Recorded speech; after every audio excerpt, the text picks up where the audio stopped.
regardless of what it is, I just think you have got to be 100% passionate about it. I think it'll work no matter what it is. If it's the craziest idea ever, if you're 100% passionate about it and you're doing it, it's worked. If you're doing something that you love, you've won.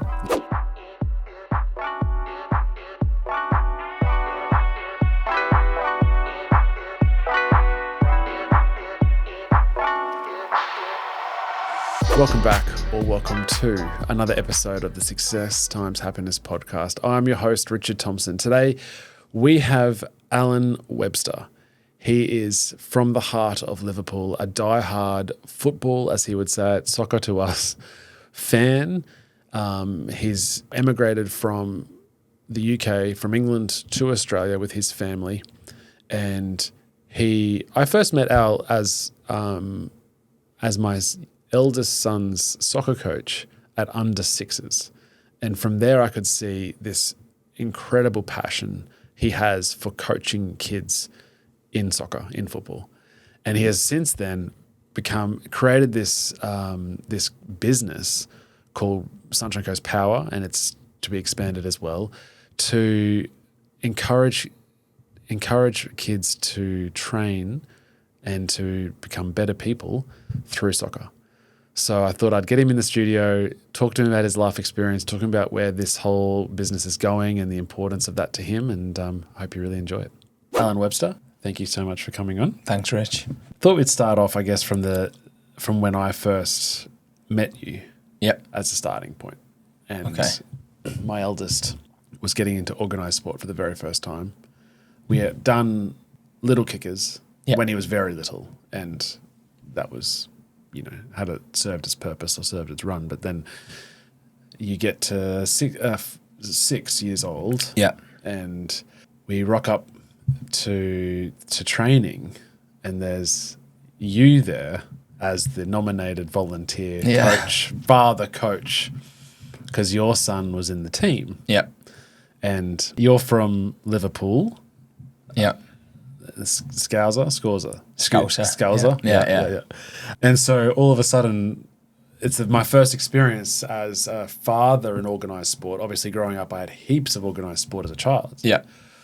But then I had this sort of unbelievable connection with you into just knowing that my child is just the atmosphere that you provided or you created was something that I think I only experienced as a child once with a coach. Yeah, thank you. That's nice. And then you coached the team, I think, for 3 years. Yeah, 3 years. Yeah. And so we'll start from there. And I've obviously gotten to know you, and you've brought your family out from the UK. Before we started recording, you were talking about how people in the UK or people in England don't do big moves. Yeah, I think they definitely don't move interstate. Like, they won't. Not many families would go, "Oh, we're going to move from Liverpool to, as I say, London." Even to be fair, moving to Australia, it's huge. It's a massive move. And then we go back to when we started with the organised sport. We just moved to Australia. Both of our boys had both never really played sport. They did things like yourself, like little kickers, just to sort of test what they were into. And being from Liverpool, it's soccer only. It's football. That's it. There's nothing else. And when we moved to Australia and seeing that a lot of families, they try different sports. They all, it's totally different to back home. So what we did was we put them in a few different things for like one term, like a basketball, Muay Thai. They were trying everything. And then inevitably we knew that it was going to come back to the soccer or the football. Yeah. So at that point, both boys are ready to play organised sport. So we were the same as yourself. We rocked up to the club, and when they asked for coaches, or a volunteer to step ahead, everyone sort of backed off. So that was my time to say then, oh, well, I've done this before. I did this in the UK. I have my coaching badges, which you don't really need for young kids for organised sport. So it was exciting for me, and it was interesting to see how my kids would respond as well. And that was kind of the atmosphere I tried to create, where I think if an outsider was to look on, especially in the first couple of years, you wouldn't know which child was my son. I was trying to keep it where it would be equal and where all kids would just feel like, oh, I don't have to worry about my parents on the sideline. This guy's got me, and we're going to be okay. And it was that atmosphere we were trying to create. So, and it was a good couple of years of just fun. Didn't really have to worry about results or anything like that. And not too many parents. And yeah, it was, and you know, the parents that we had in that first couple of groups, it was great. They just, again, we can leave it to him. We know it's in capable hands. And then obviously it's moved from that since we're both of the boys now playing the level that they're playing at now. It's completely different. So take me back. Why, you guys are a young family. Yeah. You and Kim married young. Yeah. Had children young. Yeah. So how old are you when you had Brody? So me and Kim were traveling in Australia. I was 21 or 22, yeah, and Kim was, because Kim was about 20, and we were in Perth. We were just traveling for a year, and then we came home. We were a bit homesick, and then not long after being back home was when we decided we were going to have a child, and then we had Brody. And then we always had this thing where, should we go back? So we came back first with Brody. All right. And then we came to the Sunshine Coast on holiday, and then we went back again. And then we had Leo, and then we were like, okay, let's go again now as a 4. Went back here again on holiday, and then we decided, okay, let's go back home and let's plan to make it a big move. So yeah, it was a big change that we had to go home, put our house up for sale. It all happened really quick. And then within, I think it was 9-10 months we were out here then. And what were you doing for work back home? So back home, I was a business developer for a company that was opening like an IGA store. Mm-hmm. So I was the area manager for Liverpool first. And I would go around making sure all the stores were hitting all the requirements that you needed to be part of the franchise. Mm-hmm. And then I got a promotion where I was then the Northwest manager. So I would go from Liverpool to Manchester to Leeds, and I had like 7 versions of what I was doing previously working for me. Yeah. So completely different to what I've then come doing here in Australia. I was wearing a suit and tie every day. And then over weekends, I was coaching my brother's soccer team, and that's where I done my coaching badges and things like that. Yeah. And then you moved to Australia, and because of the visa, you had to. There was only a scope of work you were allowed to do. How did that work? Yeah. So when we first moved here, obviously the visas are super limited to what you can do. So I decided I was going to go back to study and do a student visa, and the options were quite slim. I'm not a very hands-on guy, so a lot of them were motor mechanics, panel beating. It's all trade though. A lot of trade work.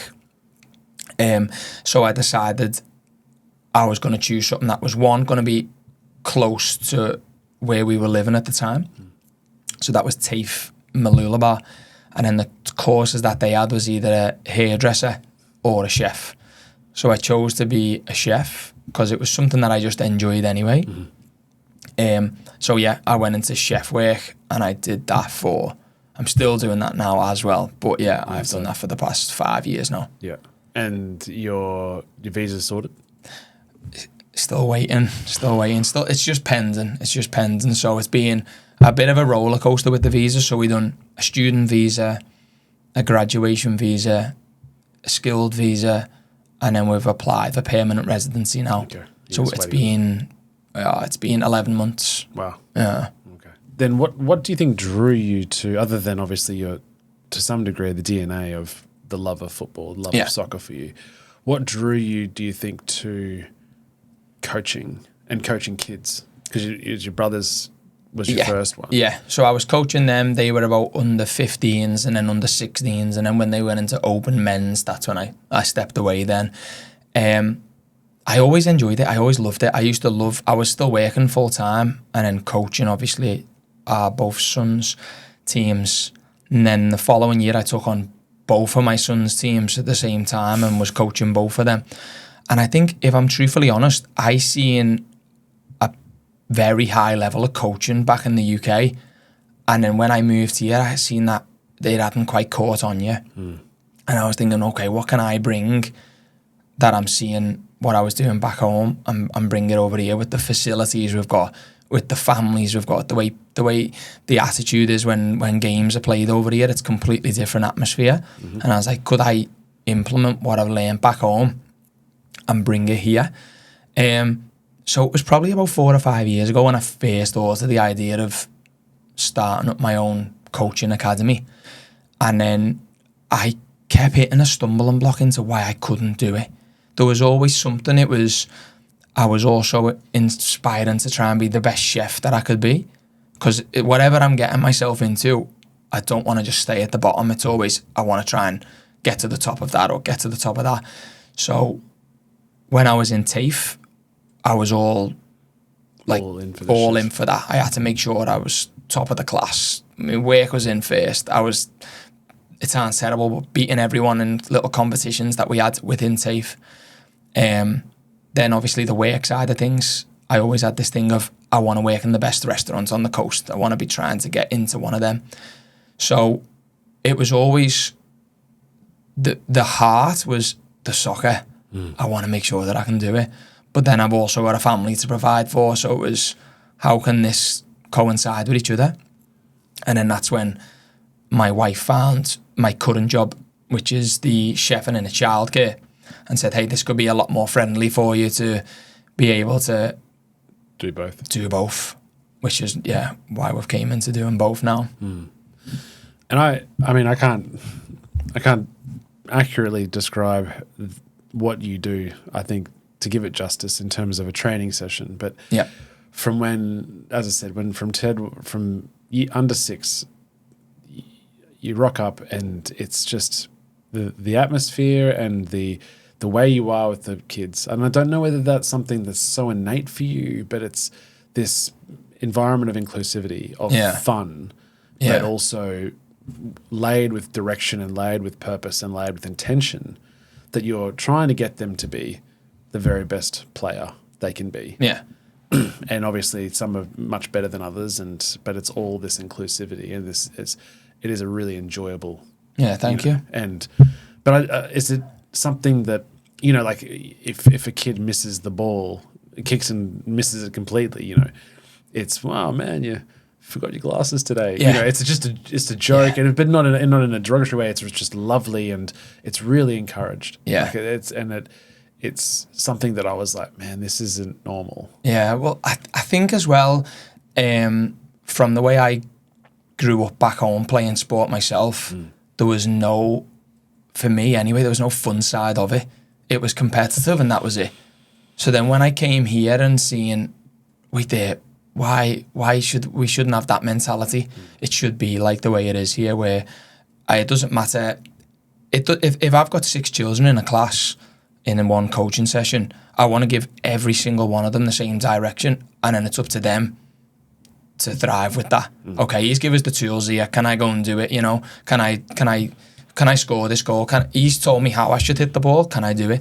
And then if they don't, I want to be able to rub it off and make it a joke, rather than I've let him down. I'm more of that was funny, or this, it's okay. Yeah. Oh, I've missed. It's okay. We're all being a bit silly here. Yeah. It doesn't matter. Yeah. And although I'd be lying if I didn't say, I hope every team that I coach and wins.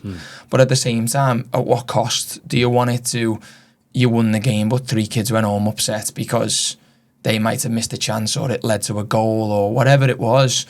And that's why, again, it took me a long time to choose the coaches that I've got in our sessions now. It had to be the right people with the right mentality and a very similar style of coaching to what I wanted to bring. Yeah. It's funny you should say that. Well, the way you say the direction, because even this morning for Frank's, because we went this morning for the session, and we were warming up, and we're in the car actually, and Frank says like, Dad, I've got to, when I have the ball, and I want you to try to get the ball off me, and I'm gonna change direction. Yeah. Anyway, because the phrase "change direction" is not used at home. Yeah. But he's got this beautiful come with my Liverpool accent. Change direction. Yeah. It was just, and I've butchered that obviously, but that's We have a lot of, funny enough, we have a lot of parents that say the kids go home and when they're playing with their siblings or they're just playing in the garden with their dad, they have to say my phrases in my accent. It just comes so good. It comes side by side. So, and I remember at the point when you said with your boys going into rep footy, and it was the time, or I think you moved clubs, or at that stage, the 3 years with Leo and Ted's side. Yeah. You were like, I'm not coaching this year, just letting you know, which is fine. Right? Yeah. And it was incredible that you volunteered for 3 straight years.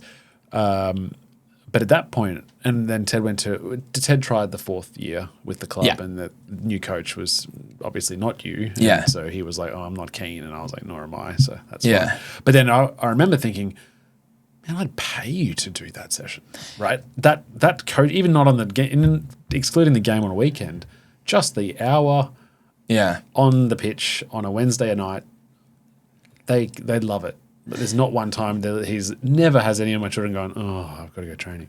Yeah. Right. And so then I was like, not that I, the wheels were already in motion without me knowing for this venture for you, but it's like, you've got something there that I would be keen to pay top dollar for. I think if I was to name 5 things that happened that made me go, okay, the switch has flipped. Your message that time was definitely one of them, where it was, hey, how people would, I think you didn't even say you were like, people would pay for what you're doing, and you were like, I would. Why aren't you doing it? Yeah. And I remember just thinking, like, because it isn't. I'd be lying on, honestly. Like, it is not about the money. It really isn't. The whole academy. I'll speak about that. There's lots of goals that I'm trying to get to. But I remember you saying that to me, and me thinking, it's true. There was a lot of parents that after I'd stepped away, when it's just not the same. Like, they're not enjoying it, or the same energy isn't there in training, or whatever it was.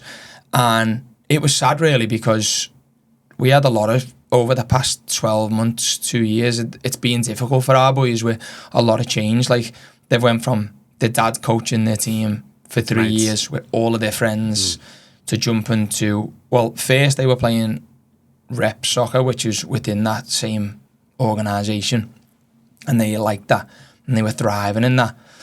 And then that's when I thought, okay, perhaps we could challenge them and go up a level again. And before we done that, we actually wasn't going to move. And the association said that Leo was too young to play in that competitive rep level.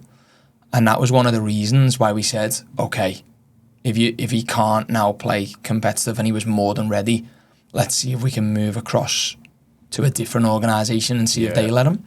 So, yeah, it's been interesting. I mean, he was 7 and he was playing this year under 10. Yeah, he turned 8. He's incredible. He turned 8 halfway through the year, and then obviously he's carried on with this under 10s team.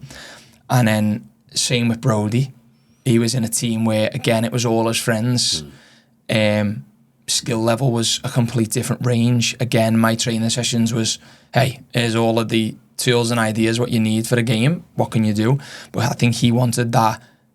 He didn't want to go and be one of the best. He wanted to go and be, okay, I've got to catch up to this guy and catch up to that guy. And I like that mentality, because I do that myself in work. And that was one of the reasons that we then decided to obviously move to play for a different team this year. So, yeah. You have then these penny drops, right? These things happen and you go, I want to create a business. Yeah. And I appreciate money's not the driver, because passion's the driving force, right? And making a difference. And then you told me that, and I was so pumped, right? I mean, I think you were one of the first people I told. I was so chuffed, because I could see the gap in the market, and knowing the product, the service you're providing, it's like it's going to be so good. Yeah. Right. So good. And I mean, it's been running for now, 2 terms? Yeah. And the first, and you do, it's just on a Sunday. And I like to think that this is an early adopter podcast interview. And that, you know, I'll be able to say that I was able to interview you when it was at its ground level. Yeah. But you do, it's literally on the sunny coast at a football field. You have three 1-hour sessions on a Sunday for the different ages. Yeah. And the first term, which was opening, you had 28. Yeah. So we had 10 for the Frank's age, the baby age. Then we had 10 for the middle age group, and then we had 8 for the older age group. And that's how it started. It was all the equipment in the boot of a car. Yeah. It was just, I was picking up bits here and there where I could, equipment wise. And then obviously about 4 or 5 years ago when I first decided I was going to do this, I sat down in a cafe, I had my laptop and my book, me and the wife sat there, and I was saying, let's do it. I came up with names and badges and 5 kits. years ago. Yeah. I still have to file the notes page on my Mac that I had back then. And I was like, should I do it? And then I said, let me see what's out there. And then we put the boys into a couple of different groups that were doing similar. And we got to enjoy it, and they were enjoying it. And I said, perhaps I should just still concentrate on my work, and maybe not. And then about 3 years ago, I went to do it again. And then the company I went to buy all the equipment from went bust. And I was like, it's a sign. Maybe let's step back again. Let's step back. And then, as I say, when me and you had that conversation, it was in the back burner of my brain. I need to do it. And then we went with it. So that first session, I was really worried. How many people am I going to get? Am I going to, is there going to be 5 kids here? And it's just, Yeah. But I tried to, from the start, whether there's 5 kids there or there's, 20, 30 kids there, let's make it look professional. So we got the kit. Every kid who signs up got a kit. Okay, everyone feels the same. Because then you create that atmosphere of, it doesn't matter what club you're from or what organisation you're playing for. When you're here, we're all one. And that was how we say my training sessions always try to be. Again, if you were to come, you wouldn't know, that's his son. Sure. This is his, you wouldn't know. Everyone's the same. Everyone's in the same kit. So then we decided to do that, and it was just me on my own. So I'd do 1 hour session, 1 hour session, 1 hour session.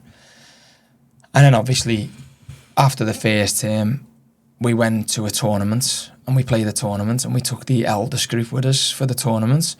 And we just, the way they were playing, the way they were all training for that term, they went there and everyone was, hey, who are these guys? Like, they're not a team. They're not, there's 2 kids from this team, 2 kids from that team. How's he done this? Yeah. And then the word got about then. And then this past term's just been. So now you have 70 kids. Now we have 70. 3 coaches. And that's 70 in the space kids. Of a couple of months. Yeah. And now, this morning and even later, it's your inventory, like the tools you use has expanded. Oh, yeah. You take up the entire, it's almost 2 full football pitches that you're using. And you got music pumping. There's all the parents, all the kids. It looks like a bloody fete. Yeah. It looks like a full expo. It's amazing. And what I always sort of smile about is that that's being created from nothing. Yeah. Yeah. But for you, those ovals are vacant on Sundays. Yeah. Right. Well, I actually coach the men's team for that club. So that's why we get. I don't need to know your backroom deals, man. So that's how we managed to get them. It's the perfect location. It's super safe for the kids. There's toilets, bubblers, everything's there. So it was okay. We've got the grounds. We know where we can do it. It started off with, I bought 1 bag of 10 balls, 1 pack of cones. Yeah. Okay, let's do some drills.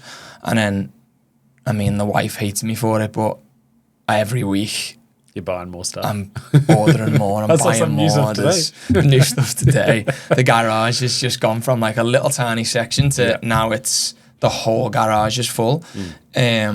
you know, one of the big things was from this as well was we didn't take any investments or anything from the start. It was okay, let's see what we can do ourselves first.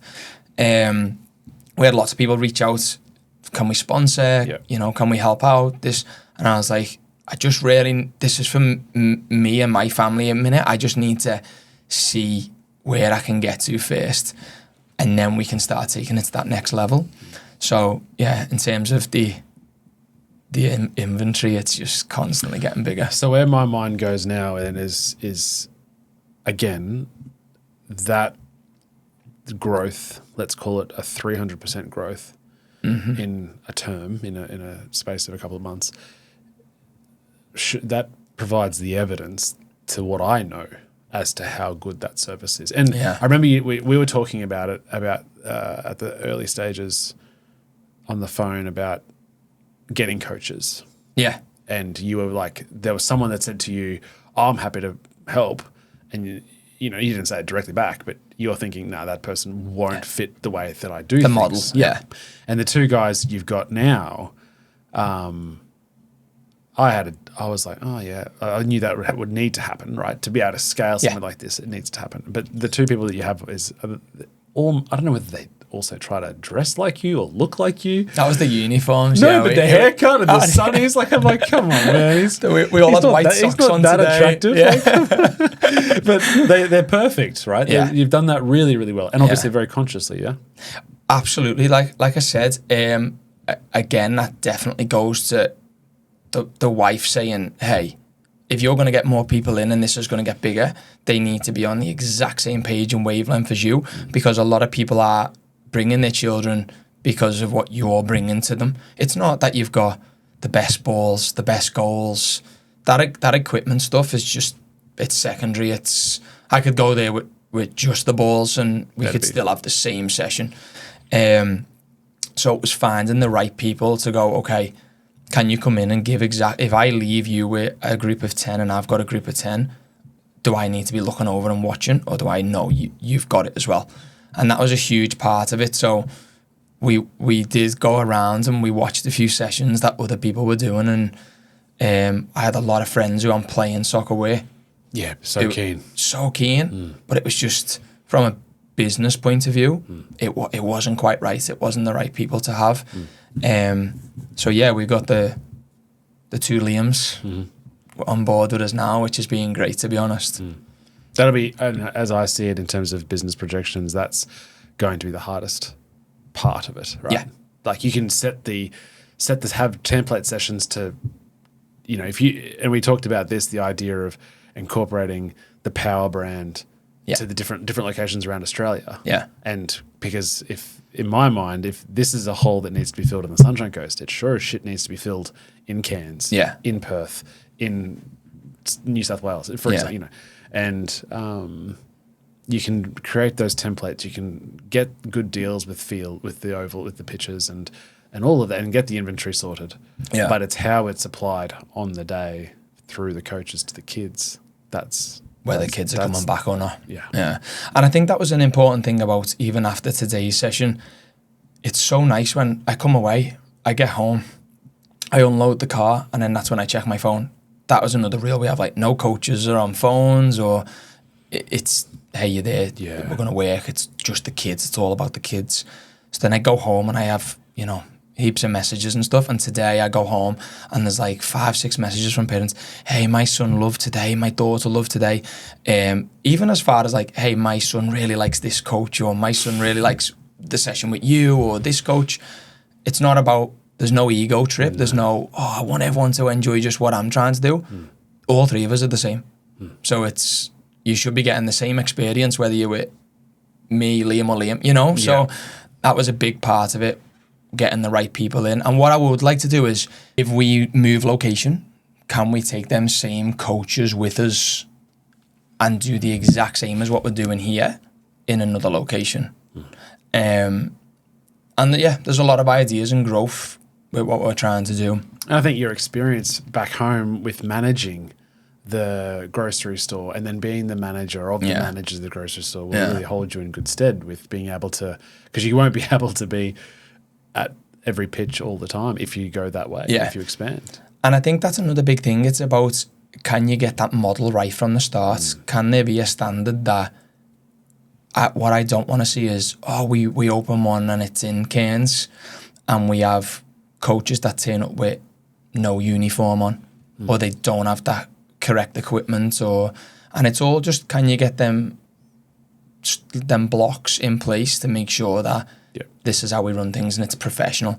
And I must admit, one of the big reasons of why eventually I said, right, I'm going to do it, I've seen a lot of other companies doing it in a bit of a cowboy style, and it was, we signed the kids up for sessions and we'd go, and then the coaches maybe didn't have balls, or you know, they'd turn up and there was no equipment and they just had them running on the field. And I was like, okay, what can I do to be different and level up from what I'm seeing? So it may be that you can branch or in the greater Sunshine Coast area as a test, to see whether you can have 2 independently run Sundays, maybe where we are now, and maybe one up at Noosa. Exactly. Yeah. Or Makula or something. Yeah. And then so you don't have to be there, but it's much closer to be able to manage before you'd venture across the state or absolutely country. And that's the plan. There's a few plans now is, can we get in with a few schools?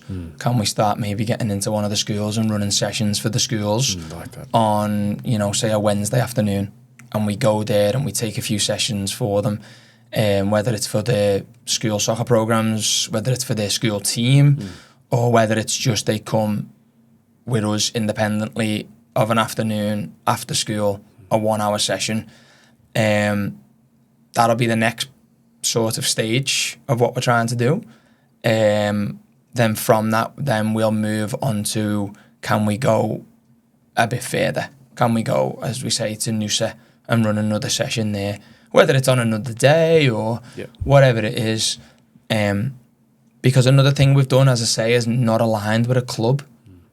We actually did apply to be our own club, and we were asked to withdraw the application. We wasn't denied. It was, can you withdraw it? Because they were a bit worried that a lot of kids from other clubs would say, well, I want to go and train with these guys and play for these, where it's a bit more professional, even though it's at a community level.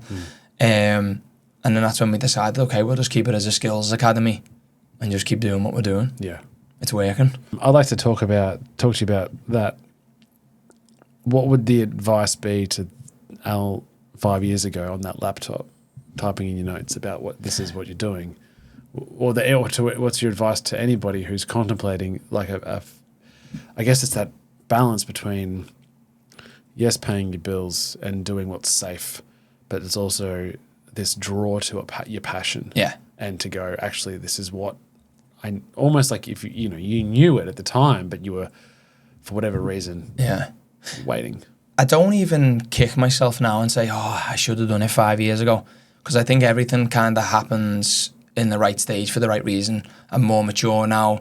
Even though I had a business mindset back then, I think maybe now I've thought of different things and different ideas and seen different ways it could have maybe failed back then. Yeah.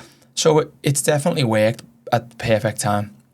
And I think for anyone else trying it, if you've got the right idea and you're 100% passionate about it, I don't think it can fail. I don't think it, like I said, it needs to be about money or numbers or anything.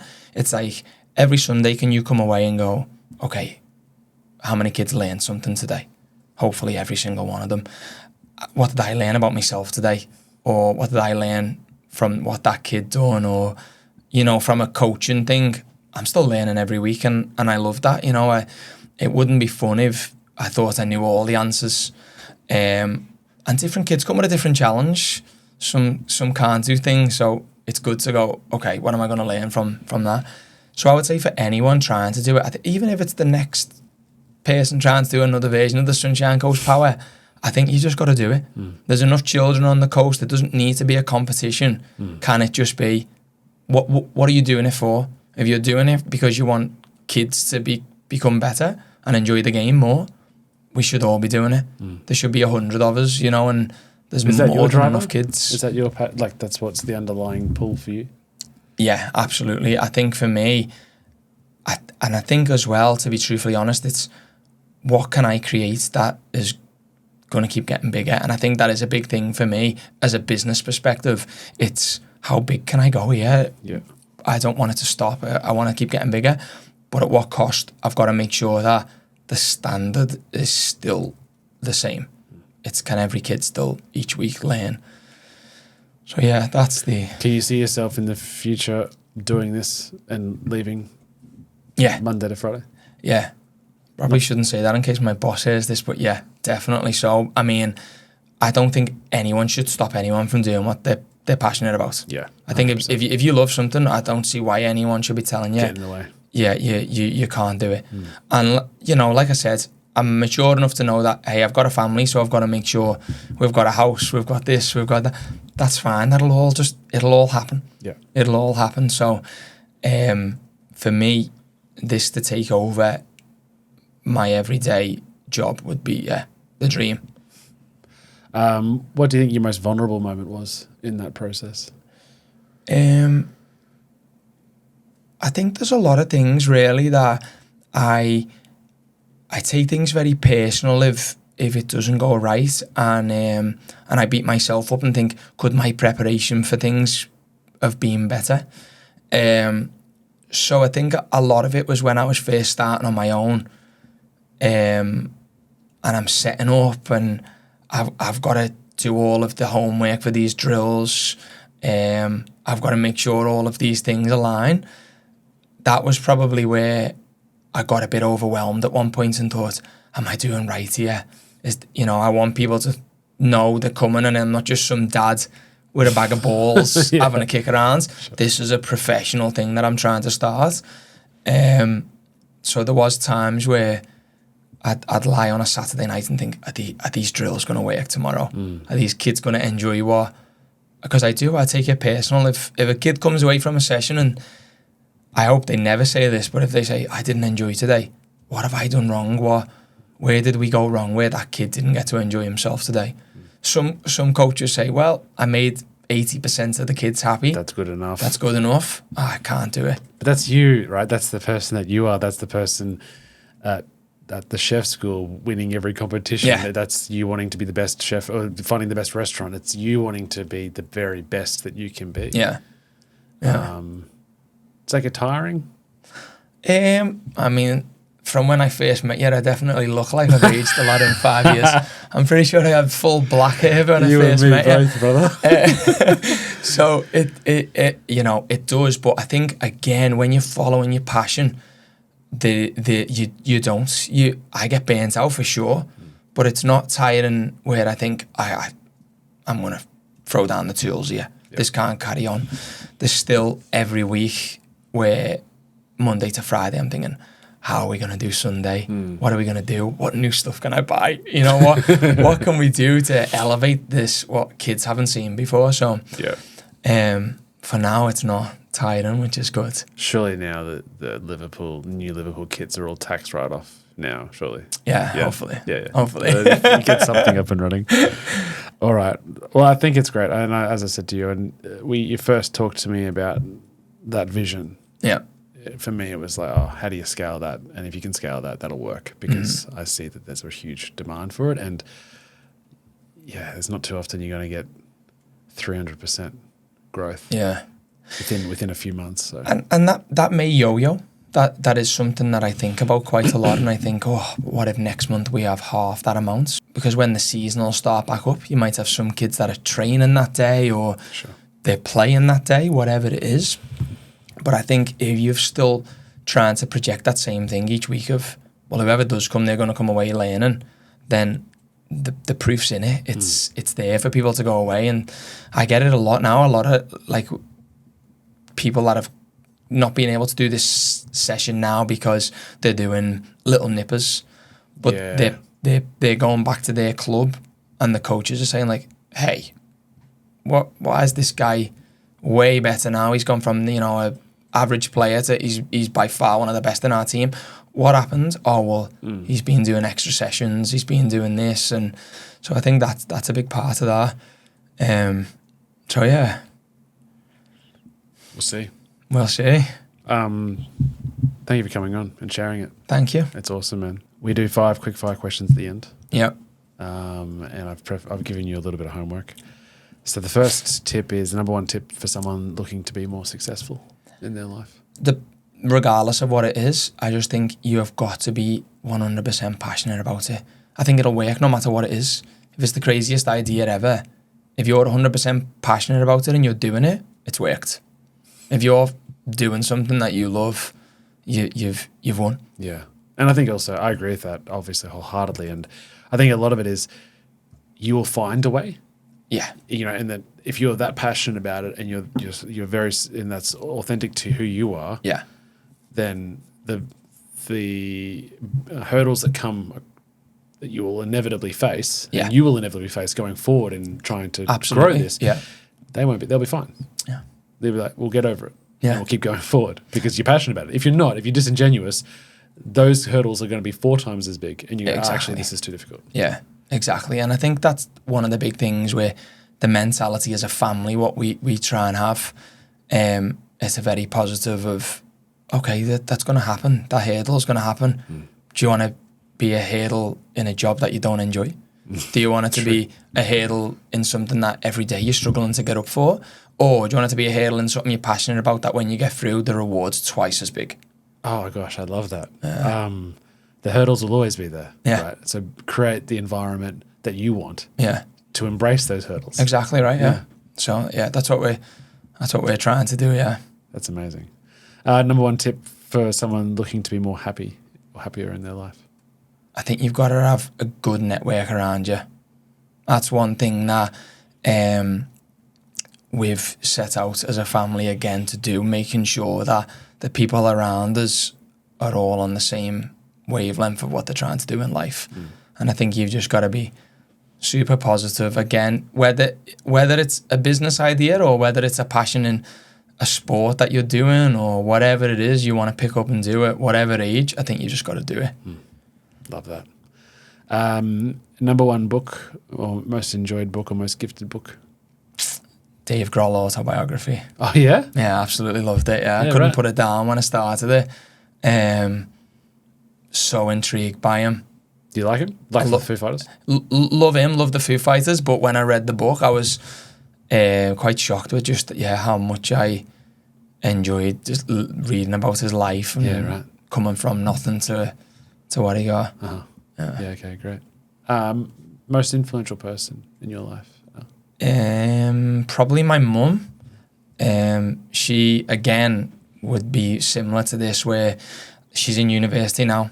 I called her yesterday and she's writing this big essay and... what is she studying? I couldn't tell you. Okay. Good on you. She was busy yesterday, but I couldn't tell you what way. But she's always been the same. Whatever job she's in, I'm going to be the manager of that place. Yeah, okay. I'm going to do... Striving for excellence. Yeah, and it's not even like then she gets cold feet and moves job, but when she hits the limit, she's, okay, I'm going to go into something else, and then I'm going to get to the top of that as well. Grow. Yeah, and I think that's where a lot of my inspiration to do that has came from, within a work and like business environment, yeah, for sure. And the last question is the guest, famous or otherwise, you think we should have on the show? Do they have to be local? No. Oh. Lee Jones from Jonah Football. Okay. He's a guy from Liverpool. He runs an academy. It'd be thinking you won't say similar, but it's a very big academy. It's in Sydney. And yeah, he'd be amazing to... Okay. I'd be very intrigued to listen to something he would say, yeah. Awesome. Al Webster, Sunshine Coast Power, thank you so much. Thank you for having me, Rich. On. Thank you. I know that it's been a big morning with the kids. But, can you tell? But yeah, I appreciate it, man. No, thank you, mate. That was Alan Webster. Such an amazing chat. I really, really appreciated his time talking about all things football, following your passion and understanding where you're headed in life. If you really enjoyed that, please share it with someone that you think would enjoy it as well. And subscribe or follow us wherever you get your podcasts. So until next time, peace.